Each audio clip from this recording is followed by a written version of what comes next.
사무엘상 16장 14절부터 23절입니다.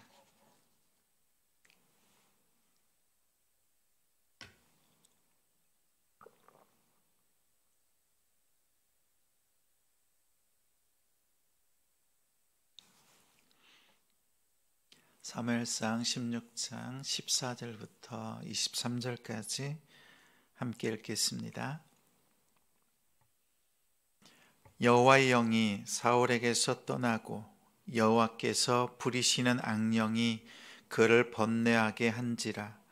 사울의 신하들이 그에게 이르되, 보소서, 하나님께서 부르시는 악령이 왕을 번뇌하게 하온즉 원하건대 우리 주께서는 당신 앞에서 모시는 신하들에게 명령하여 수금을 잘 타는 사람을 구하게 하소서.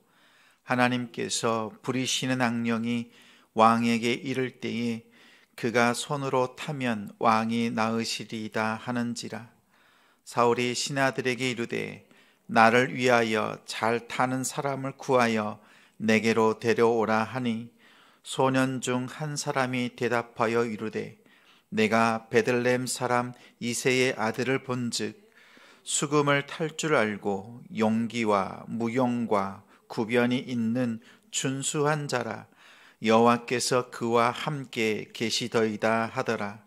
사울이 이에 전령들을 이새에게 보내어 이르되, 양치는 내 아들 다윗을 내게로 보내라 하매, 이새가 떡과 한 가죽 부대의 포도주와 염소 새끼를 나귀에 실리고 그의 아들 다윗을 시켜 사울에게 보내니, 다윗이 사울에게 이르러 그 앞에 모셔 섬에 사울이 그를 크게 사랑하여 자기의 무기를 드는 자로 삼고, 또 사울이 이새에게 사람을 보내어 이르되, 원하건대 다윗을 내 앞에 모셔 서게 하라.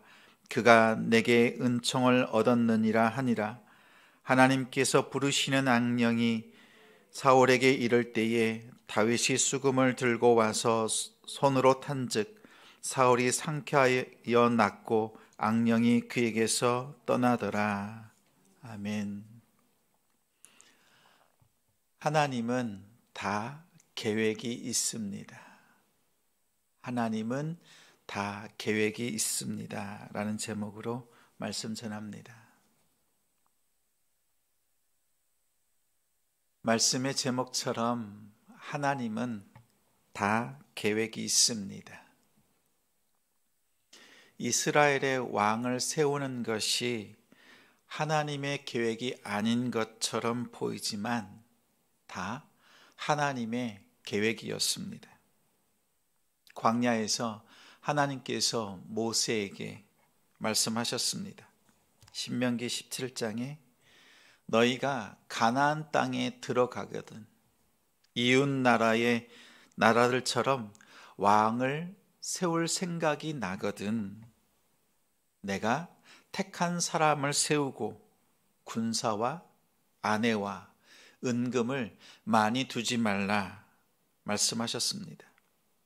그리고 율법을 항상 곁에 두고 읽고 지키고 하나님 경외하기를 배우면서 교만하지 않고 말씀에서 좌로나 우로나 치우치지 말아야 된다.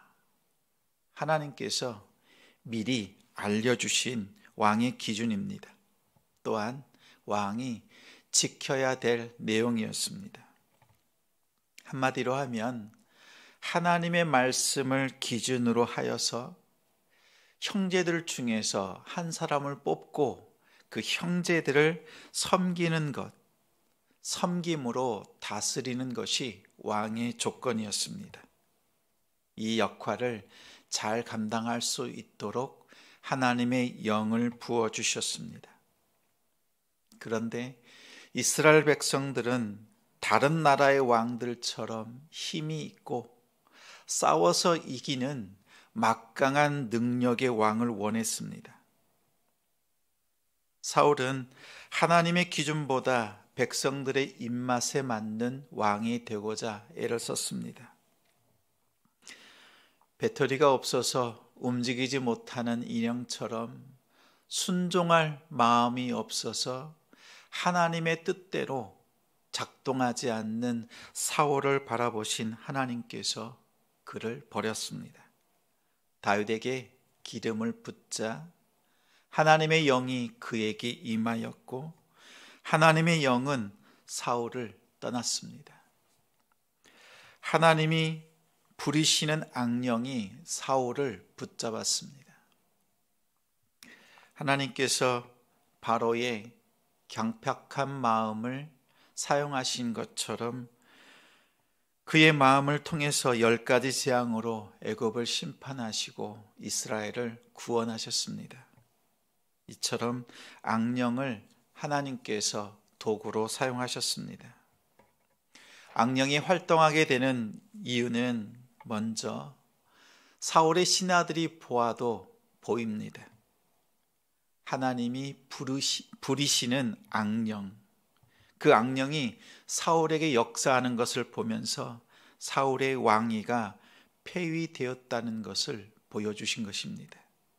또한 사울이 왕으로 등장할 때 기억나시지요?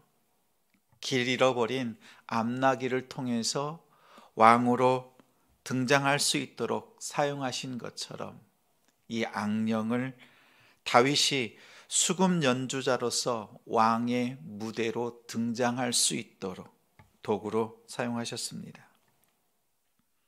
신하들이 악령에 시달리는 사울을 보면서 수금 연주자를 구하도록 제안했습니다. 기다렸다는 듯이 다윗이 추천되었습니다.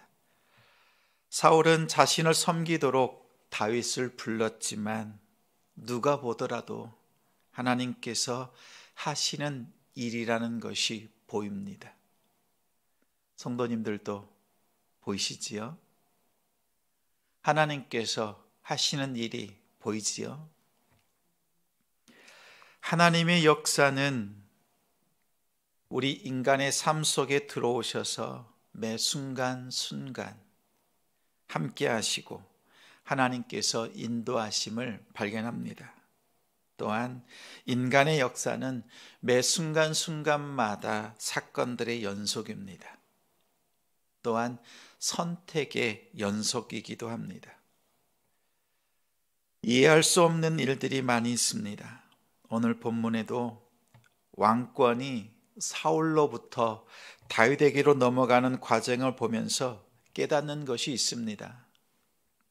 첫째는 하나님께서 시간을 사용하십니다. 여러분의 시간을 사용하십니다. 사울을 단번에 패하시고 다윗을 세우시면 되는데 하나님께서 그렇게 하질 않습니다. 사울에게 기름을 부으시고 몇 날, 며칠이 안 되어 왕으로 세우신 반면에 다윗에게 기름을 부으시고 왕으로 세우시기까지는 약 15년 이상의 시간이 걸렸습니다. 하나님께서 사용하시는 각자의 시간이 다릅니다. 하나님께서 왜 시간을 사용하십니까? 하나님의 계획과 사람의 계획이 그 시간 속에서 치열하게 싸우면서 무엇이 승리하는지를 보여주십니다. 하나님의 계획 그리고 사람의 계획이 하늘과 땅만큼 차이가 있다는 것을 알게 하시고 결국 하나님의 계획이 이기는 것을 체험하게 하십니다. 그리고는 이렇게 말씀하십니다. 거봐, 나의 계획이 이겼지. 너를 향한 나의 계획이 이겼지. 하나님께서 다 계획이 있습니다. 끝까지 인내하여서 하나님의 음성, 이 음성을 듣는 성도가 됩시다. 둘째는 하나님께서 간증을 사용하십니다. 여러분의 간증을 사용하십니다. 사울과 다윗에 대한 평가가 다릅니다. 사울은 과거에 하나님께서 함께 하셨지만 오늘 본문 18절에 다윗은 현재, 지금 하나님께서 함께 하십니다. 여호와께서 그와 함께 계신다. 이렇게 증거합니다. 좋은 간증은 하나님께서 여러분을 통해서 하신 일을 증거하는 것입니다. 그런데 대부분의 간증이 그러합니다. 그때는 몰랐는데 지금 와서 보니 하나님이 하신 일이었다는 간증입니다. 과거에 함께 하셨던 하나님, 이 간증도 소중합니다. 더 좋은 간증, 더 소중한 간증이 있습니다. 하나님이 여러분을 통해서 지금 하시는 일을 증거하는 것입니다. 현재 깊은 슬픔이 있고 고통이 여전하지만 지금 현재 하나님께서 나와 함께 하신다는 것을 고백하는 겁니다. 이러한 간증 하나님께서 기다리십니다. 고난의 터널 한가운데서 하나님께 드리는 차원 높은 그 간증을 하나님께서 찾으십니다. 욥이 그런 사람입니다. 자녀와 재산, 건강까지도 다 잃었지만 주신 자도 여호와시요 거두시는 자도 여호와이십니다.